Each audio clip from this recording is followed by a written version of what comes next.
मेरे भाइयों ध्यान से सुनो, जो हमारा सेकंड चैप्टर है फॉर्म्स ऑफ बिजनेस ऑर्गेनाइजेशन, उसका ये लास्ट टॉपिक है जो है चॉइस ऑफ बिजनेस ऑर्गेनाइजेशन। मतलब यहाँ हम क्या पढ़ने वाले हैं, अभी हम लोग हर टाइप के बिजनेस के बारे में पढ़ चुके हैं। हम एक अकेला इंसान बिजनेस चलाता है वो पढ़ चुके हैं, दो पार्टनर बिजनेस चलाते हैं वो पढ़ चुके हैं, कोऑपरेटिव सोसाइटी पढ़ चुके हैं, जॉइंट स्टॉक कंपनी पढ़ चुके हैं जिसमें हम प्राइवेट और पब्लिक कंपनी भी पढ़ चुके हैं। अब हमारा जो टॉपिक है ना ये कि एक इंसान कौन सा बिजनेस सिलेक्ट करे, चॉइस क्या बनाए कि मुझे कौन सा बिजनेस खोलना है, मुझे कौन सा बिजनेस करना है, ये हम पढ़ने वाले हैं मेरे भाइयों। और इसके लिए आप सब्सक्राइब करें मेरे यूट्यूब चैनल को, ठीक है ना। जब आप हर तरीके के बिजनेस के बारे में पढ़ चुके हो तो ये एविडेंट है कि आपके पास ना हर बिजनेस की एडवांटेज और डिसएडवांटेज के बारे में जानकारियां आ चुकी हैं, ठीक है ना। इसीलिए ये बहुत इंपॉर्टेंट हो जाता है ये जानना कि बेसिक कंसिडरेशन माइंड में रखना कि हम किस तरीके का बिजनेस सिलेक्ट करेंगे अगर हम बिजनेस शुरू करेंगे। तो इंपॉर्टेंट फैक्टर जो डिसाइड करते हैं किस तरीके का बिजनेस हम करें वो नीचे दे रखे हैं आपको। जैसे आपको देखो यहाँ दिखा रखा है कि अगर मान लो आपको कैपिटल की बात कर रहे हो, अगर आप किसकी बात कर रहे हो, कैपिटल, पूंजी, पैसा लगाना है, तो कौन सा ज्यादा फायदा है। अगर आपके पास अच्छा खासा पैसा है तो कंपनी, और आपके पास कम पैसा है, लीस्ट एडवांटेज है तो सोल प्रोप्राइटरशिप, अकेले बिजनेस चलाओ। किसमें ज्यादा लागत आती है, तो कह रहा है कि उसके लिए सबसे ज्यादा फायदा है सोल प्रोप्राइटरशिप, क्योंकि उसमें लागत सबसे कम आती है, ठीक है ना। और कंपनी में सबसे ज्यादा लागत आती है, इसलिए वो लेस एडवांटेज है। अगर आप बात कर रहे हो कॉस्ट ऑफ फॉर्मेशन की, तो मतलब कम पैसा किस में लग रहा है, या फिर कौन बनाना ज्यादा आसान है, तो सोल प्रोप्राइटरशिप। और कंपनी सबसे ज्यादा मुश्किल है, क्यों, क्योंकि उसमें डॉक्यूमेंटेशन, वेरिफिकेशन, हर चीजें चाहिए। किसमें आप मालिकाना अधिकार ट्रांसफर कर सकते हो, कहता है कंपनी में कर सकते हो लेकिन प्राइवेट कंपनी में नहीं कर सकते। अगर आपको याद हो पब्लिक कंपनी, मैं समझाता हूँ, पब्लिक मतलब जो जनरल लोग, आप सब उसके मालिक हो सकते हो, प्राइवेट में ऐसा नहीं होता। पब्लिक कंपनी जैसे मान लो मैं हूँ अधिकार मालिक हूँ और मैंने किसी के शेयर खरीदे, अब कल को मान लो मेरे को ये शेयर नहीं रखने, मेरे को मेरे चाचा के लड़के को बेच देना है या मेरे को किसी को बेच देना है पैसा कमाना, तो मैं क्या करूंगा, शेयर को बेच दूंगा, अब से वो इस कंपनी का मालिक हो जाएगा। तो मैंने क्या करा, ओनरशिप, मालिकाना अधिकार ट्रांसफर कर दिया। लेकिन पार्टनरशिप में कहता है सबसे कम एडवांटेजियस, सॉरी एक सेकेंड, हाँ, ट्रांसफर ऑफ ओनरशिप सबसे कम फायदेमंद है पार्टनरशिप में। क्यों, क्योंकि आप सबसे ज्यादा फायदा, मतलब अगर ओनरशिप ट्रांसफर करना चाहते हो तो कंपनी है, सबसे कम पार्टनरशिप है, सबसे पूछ के करना पड़ता है। सोल प्रोप्राइटरशिप में तो कोई है ही नहीं, है ना। उसके अलावा क्या रहा, कंपनी रही। कोऑपरेटिव सोसाइटी की मोस्टली यहाँ बात होगी ही नहीं, क्योंकि वो तो पर्पज ही अलग हो गया ना, वो तो देश का भला करने पर्पज हो गया या अपना आपस में भला करना। तो कहता है पार्टनरशिप इसमें कम फायदा देती है। क्यों, क्योंकि सबसे पूछना पड़ेगा ना कि भैया क्या मैं इसको दे दूं, मान लो मना कर दे तो नहीं कर सकते। सेम काइंड ऑफ प्राइवेट ही हो गया एक तरीके से, है ना। स्किल्स, मैनेजरियल स्किल्स की बात करो तो सबसे अच्छी मैनेजरियल स्किल्स किस में निकलती है बेटा, कंपनी में। क्यों, क्योंकि जो मालिक होता है ना वो बिजनेस को मैनेज नहीं करता, वहां एम्प्लॉय रखे जाते हैं, मैनेजर रखे जाते हैं, मैनेजर क्या रखे जाते हैं, मैनेजर, मैनेजर, मैनेजर रखे जाते हैं। और लीस्ट एडवांटेजेस क्या है भैया, सोल प्रोप्राइटर। क्यों, क्योंकि अकेला बंदा है, पहली बात, अकेला बंदा ही दिमाग लगाएगा, मैनेजमेंट भी अकेला करेगा। लेकिन देखो पार्टनरशिप को भी नहीं रखा यहाँ पे, क्यों, क्योंकि पार्टनरशिप में कितने जने होते हैं, दो से ज्यादा होंगे। अब दो से ज्यादा होंगे तो मैनेजमेंट अच्छी हो सकती है, लेकिन सोल प्रोप्राइटरशिप में तो एडवांटेज अच्छी नहीं हो सकती। क्यों, अकेला बंदा है ना। रेगुलेशंस, रेगुलेशन समझ रहे मेरे भाइयों, लॉ, कानून एक तरीके से, तो उसमें ज्यादा फायदा किसमें, सोल प्रोप्राइटर्स। क्यों, अकेला बंदा है, कानून है ही नहीं वहां, ज्यादा रूल्स एंड रेगुलेशन है ही नहीं। सबसे ज्यादा रूल्स एंड रेगुलेशन कहाँ है, कंपनी में। तो देखो लेस एडवांटेज दे रहा है मेरे भाइयों। फ्लेक्सिबिलिटी मतलब चेंज करना, कुछ भी, जो भी डिसीजन लेने हो या कुछ बदलाव करना हो बिजनेस में जल्दी, सोल प्रोप्राइटरशिप। और कंपनी के अंदर फ्लेक्सिबिलिटी सबसे कम है। कॉन्टिन्यूटी की बात करें तो सबसे ज्यादा अच्छी कॉन्टिन्यूटी, मतलब बिजनेस लंबा किस में चलता है, कंपनी में। सोल प्रोप्राइटरशिप में सबसे कम लंबा चलता है। लायबिलिटी की बात करें, मतलब लायबिलिटी मतलब जब मेरा सब नुकसान हो जाए तो मुझे घर से पैसा ला के देना पड़ेगा, तो सबसे बढ़िया फायदा किस में है, कंपनी में। क्यों, क्योंकि कुछ भी नुकसान हुआ, भाई मैं तो यहाँ काम करता हूँ, मेरा कोई लेना देना नहीं है, मैं तो साइड हो जाऊंगा। लेकिन अगर वहीं सोल प्रोप्राइटरशिप अकेला बंदा होगा तो उसको भैया अपने घर से भी पैसा ला के देना पड़ेगा। लेकिन यह पार्टनरशिप क्यों नहीं रखा, क्यों, क्योंकि पार्टनरशिप में भी और भी जन है ना, सबको झेलना पड़ेगा बराबर से। तो मेरे भाइयों इस बेसिस पे हम पढ़ेंगे। अब इसको थोड़ा डीपली पढ़ना शुरू करेंगे। देखो सबसे पहला टॉपिक आगा, देखो आप पता है आपको क्या फायदा मंद है, cost and ease in setting up the organisation. किसमें कॉस्ट और कितना आसान होता है बिजनेस स्टार्ट करना। देखो जब भी एक बंदा बिजनेस स्टार्ट करता है तो वो यही सोचता है कितना पैसा लग रहा है, रिक्वायर्ड है कितना, और कितना आसान है या डिफिकल्ट है बिजनेस में सारी लीगल फॉर्मेलिटी पूरी करना। तो एक तो पैसे की बात हो गई और एक कौन कितना आसान है। तो इस तरीके में बात हो गई। तो कौन सा फायदा है, तो कहता है अगर आप समझोगे सोल प्रोप्राइटर तो भैया वो सबसे सिंपल और आसान होता है, लीगल फॉर्मेलिटी भी कम होती है। तो आप बताओ सबसे ज्यादा फायदेमंद कौन सा हुआ, सोल प्रोप्राइटर। पार्टनरशिप में थोड़ी सी कॉम्प्लेक्सिटी या थोड़ी सी फॉर्मेलिटी आ जाती है, जब आपको पार्टनरशिप डीड बनानी पड़ जाती थी, याद है, या आपके पास पैन नंबर, या इसमें कॉस्ट तो देखो अभी भी कम है और बनाना आसान है, लेकिन सोल प्रोप्राइटरशिप ज्यादा फायदेमंद है, जल्दी बन जाता है और कॉस्ट भी नहीं लगती। लेकिन जॉइंट स्टॉक कंपनी मतलब बेटा कंपनी मतलब कंपनी की बात हो गई, इसके अंदर ज्यादा पैसा, ठीक है ना, लंबा प्रोसेस, और उसके बाद आपको रजिस्ट्रार ऑफ कंपनी में रजिस्टर कराना पड़ेगा, फिर आपको डॉक्यूमेंट बनाने पड़ेंगे, एमओए एओए। एमओए एओए याद है, पढ़ा चुका हूं मैं कि नहीं। कंपनियां मेंटेन करती है एमओए और AOA, memorandum of association and article of association. मैं समझाता हूँ बेटा, मेरी एक कंपनी है, कंपनी की लोकेशन, क्या मेरा मकसद है, कितने शेयर में मार्केट में बेचूंगा, कितना पैसा लाऊंगा, सारी मेरी पर्सनल जानकारी इस बिजनेस को चलाने की एमओए के अंदर होती है। एओए आर्टिकल ऑफ एसोसिएशन में एक्सटर्नल जानकारी है, मेरा ऑफिस सुबह कितने बजे खुलेगा, ठीक है ना, सुबह कितने बजे आना है, क्या कपड़े पहन के आने हैं, एक्सटर्नल जानकारियां, क्या कितने बजे क्या जा सकते हो, है ना, ये सारी जानकारियां एओए में। कितने मैनेजर होंगे, कितनी सैलरी होंगी, एमओए। लेकिन बेसिक जानकारियां उसके अलावा वो सारी। बाकी बेटा जॉइंट स्टॉक कंपनी महंगा होता है, टाइम भी बड़ा लेता है। कोऑपरेटिव सोसाइटी की अगर हम बात करें, वैसे तो इसको इग्नोर ही करना है, जनरली कंपेयर करो, लेकिन फिर भी क्वेश्चन आ सकता है।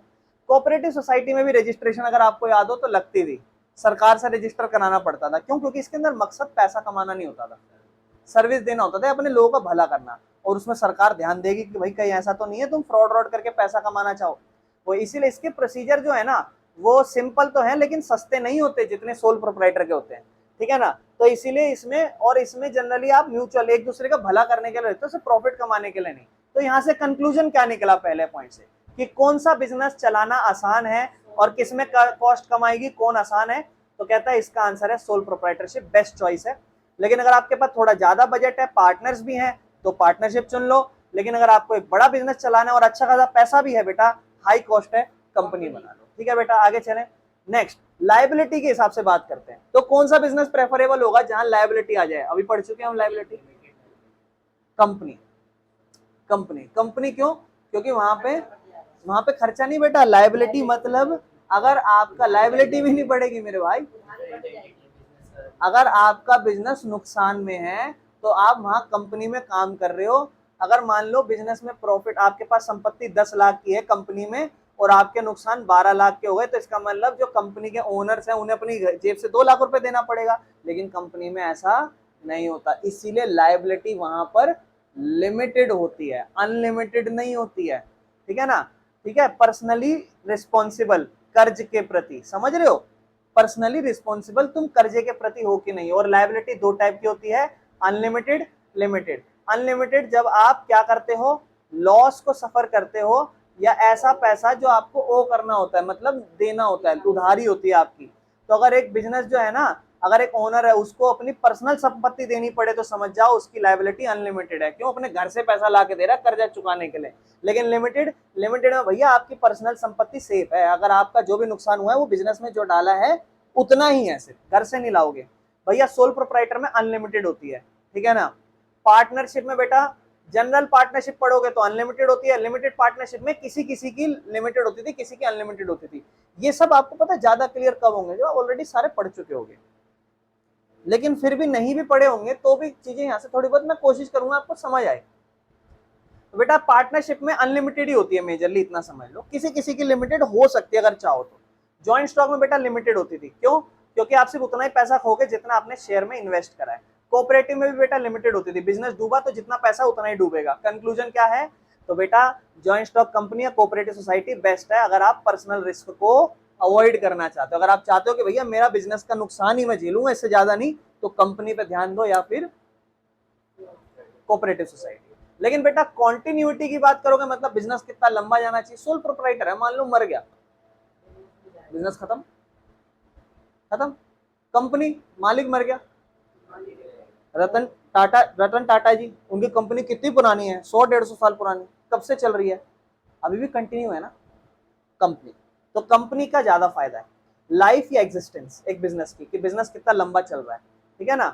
तो देखो, ध्यान देखो, इन केस ऑफ डेथ, अगर मान लो किसी की डेथ हो जाए या रिटायरमेंट हो जाए या इंसॉल्वेंसी, दिवालिया हो जाए कोई, तो क्या क्या केस होगा, बिजनेस कैसे कंटिन्यू करेगा, बाकी एक्सप्लेनेशन करते हैं। कहते हैं सोल प्रोप्राइटरशिप में बिजनेस कंटिन्यूटी नहीं रहती, बिजनेस लंबे समय के लिए कंटिन्यू नहीं होता। पार्टनरशिप की बात करें तो मान लो अगर जनरल पार्टनरशिप है और पार्टनरशिप में पार्टनर मर गया, दिवालिया हो गया, तो हो सकता है पार्टनरशिप अपने आप ही बंद हो जाए। जॉइंट स्टॉक कंपनी में भी हाई कंटिन्यूटी के चांस है, अगर मालिक मर गया तो भैया जरूरी नहीं है बिजनेस बंद हो जाएगा, जॉइंट स्टॉक कंपनी है, चलता है भैया, ठीक है। मतलब यहाँ पे हाई कंटिन्यूटी है, ऐसा नहीं है कि मालिक मर गया तो बिजनेस बंद करना पड़ा, कंपनी चलती ही है, ठीक है बेटा। कोऑपरेटिव सोसाइटी में भी कॉन्टिन्यूस रहता है, ठीक है ना, अगर मेंबर ज्वाइन करे या लीव करे तो बिजनेस फिर भी चलता रहता है। मान लो किसी ने जॉइंट स्टॉक कंपनी बनाई, आज वही कल को मान लो यहाँ से रिटायर हो गया या ज्वाइन लीव कर दिया उसने, तो क्या वो कोऑपरेटिव सोसाइटी बंद हो जाएगी? नहीं, बाकी अगर चलाना चाह रहे हैं तो चल सकती है। तो कंक्लूजन क्या निकला बेटा? कंक्लूजन सिंपल सा निकला कि भैया अगर आपका मकसद बिजनेस लंबे समय के लिए चलाना है तो भैया जॉइंट स्टॉक कंपनी खोलो या कोऑपरेटिव सोसाइटी खोलो, क्योंकि यहाँ कॉन्टिन्यूटी ज्यादा स्ट्रॉन्ग है।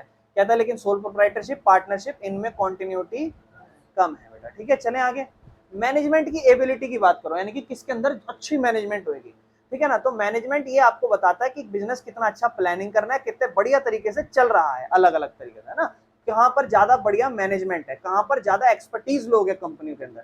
तो सोल प्रोप्राइटरशिप में अकेला बंदा, उसी को सारा काम करना है, तो लैक ऑफ एक्सपर्टीज आएगी, ज्यादा इंटेलिजेंट या बंदा जरूरी नहीं है हर चीज सबसे सब बढ़िया कर पाए, मैनेजमेंट जो है ना वहाँ लिमिटेड हो पाती है। पार्टनरशिप में ज्यादा पार्टनर है तो हो सकता है कि थोड़ा बहुत ना अलग अलग रिस्पॉन्सिबिलिटी लाएं लोग, अलग अलग स्किल्स लाएं, अलग अलग दिमाग, मतलब एक नहीं है तो दूसरा अच्छा हो सकता है ना। लेकिन जॉइंट स्टॉक कंपनी की बात करें तो भैया ये तो प्रोफेशनल मैनेजमेंट टीम आती है यहाँ पे। तो जो बोर्ड ऑफ डायरेक्टर हैं, बोर्ड ऑफ, जैसे मान लो जो शेयर होल्डर हैं जिन्होंने शेयर खरीद रखे हैं, मालिक, वो अलग से बोर्ड ऑफ डायरेक्टर्स लाते हैं अपनी कंपनी में, और बोर्ड ऑफ डायरेक्टर जनरली क्या काम करते हैं, इस कंपनी को चलाना कैसे उसके बारे में सोचते हैं, ठीक है ना। कंपनी अलग अलग एक्सपर्ट या स्पेशलिस्ट को हायर करती है अपनी अलग अलग फील्ड के लिए, ठीक है ना, उसके पास एक हाईएस्ट लेवल की मैनेजमेंट एबिलिटी है, उसका मतलब मैनेजमेंट बढ़िया है। लेकिन कोऑपरेटिव सोसाइटी में तो हम मेंबर्स को इलेक्ट करते हैं, वो हमेशा प्रोफेशनल थोड़ी ना है। मान लो हम 4-5 लोग मिलकर कोऑपरेटिव सोसाइटी बनाए तो क्या जरूरी थोड़ी ना सारे इंटेलिजेंट होंगे, स्किल्स बढ़िया होंगी, लेकिन हाँ ज्यादा मेंबर होंगे तो ज्यादा स्किल्स अच्छी हो सकती है।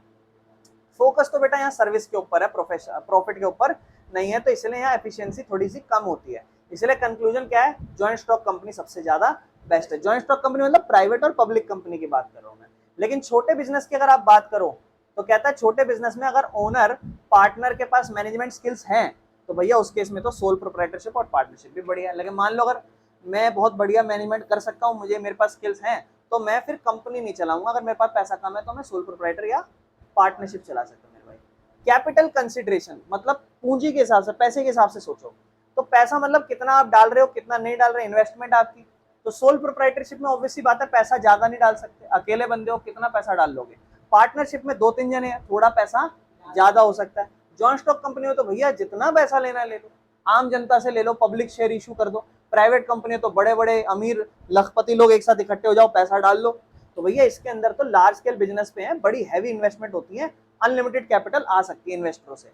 कोऑपरेटिव सोसाइटी में हर बंदा कंट्रीब्यूट करता है, हर बंदा अपना अपना पैसा लाता है, तो उसमें भी लिमिटेड कैपिटल होती है। कंक्लूजन क्या निकला, ज्यादा पैसा चाहिए, बड़ी कंपनी खोलनी है जॉइंट स्टॉक कंपनी, लेकिन मॉडरेट कैपिटल पार्टनरशिप खोलनी है।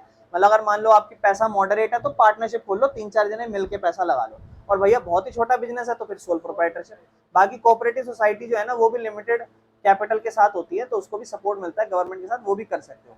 बेटा नेक्स्ट टॉपिक आता है degree of control. Degree of control मतलब कितना पावर या अथॉरिटी है मालिक के पास, मतलब मैं कितना बिजनेस को कंट्रोल कर सकता हूं। तो बता सकते हो मेरे भाई किस में ज्यादा कंट्रोल है, सोल प्रोप्राइटरशिप, अकेला बंदा ज्यादा कंट्रोल, और सबसे कम क्या, कंपनी, वहां तो बहुत ही प्रॉब्लम हो जाएगी, ठीक है ना बेटा। बाकी सोल प्रोप्राइटरशिप में पूरा कंप्लीट कंट्रोल है, आजादी है आपके पास। पार्टनरशिप में बेटा आपके शेयर्स बढ़ जाते हैं लोगों में, तो फिर थोड़ा सा डिवीजन हो जाता है पावर का, थोड़ा सा डिवीजन हो जाता है, 3-4 लोग 10-12 लोग। जॉइंट स्टॉक कंपनी में तो भैया बोर्ड ऑफ डायरेक्टर चलाते हैं उसे, और बोर्ड ऑफ डायरेक्टर को हम मालिक ही चुनते हैं, जो भी इलेक्ट शेयर होल्डर है ना, शेयर होल्डर मतलब जो बिजनेस कंपनी का पैसा लगाया जिन्होंने, वही उन्हें चुनते हैं। तो इसमें लिमिटेड कंट्रोल है, क्योंकि जिसने पैसा लगाया वो नहीं चलाएगा बिजनेस को, चलाएगा कौन? उसके द्वारा चुने गए बोर्ड ऑफ डायरेक्टर्स। ठीक है बेटा। बाकी इंडिविजुअल इन्वेस्टर जो है ना, उनके पास लिटल या कोई कंट्रोल नहीं होता। बाकी कोऑपरेटिव सोसाइटी में बेटा इलेक्टेड मेंबर्स आपके पास बराबर अधिकार होता है, तो इसका मतलब इसमें तो कंट्रोल ना सबका कलेक्टिव है, किसी अकेले इंसान का नहीं है, क्योंकि सबके पास बराबर अधिकार होता है वहां पे। कंक्लूजन क्या निकला? अच्छा, पार्टनरशिप में मैं आपको पूछूं, पार्टनरशिप और कोऑपरेटिव सोसाइटी के अंदर इन दोनों में एक डिफरेंस बता सकते हो? किसके पास ज्यादा पावर होगी, पार्टनरशिप में या जॉइंट स्टॉक कोऑपरेटिव में, या दोनों में बराबर होगी? पार्टनरशिप में अधिकार कम ज्यादा हो सकता है। रेशो जो होती है ना प्रॉफिट बांटने की, वो ऊपर नीचे हो सकती है, जिसके बारे में आप 12वीं में पढ़ोगे अकाउंट्स में, वही टॉपिक पढ़ोगे, रेशो कितनी ज्यादा कितनी कम। यहाँ पर बात हुई है पार्टनरशिप, जो कंट्रोल करा जाता है पार्टनर के बीच। समझ रहे हो? चलो, तो इसका मतलब पार्टनरशिप में आप कह सकते हो कि पावर जो है ना वो किसी एक के पास ज्यादा हो सकती है, किसी एक के पास कम, लेकिन कोऑपरेटिव में बराबर होती है। बाकी कंक्लूजन क्या है? कहता अगर आपको पूरा डायरेक्ट कंट्रोल चाहिए, सोल प्रोप्राइटरशिप ले लो। अगर आप चाहते हो पार्टनरशिप थोड़ी सी शेयर्ड कंट्रोल हो, तो पार्टनरशिप कर लो। कंपनी और कोऑपरेटिव में तो भैया आपका कंट्रोल बहुत ही ज्यादा कम हो जाएगा।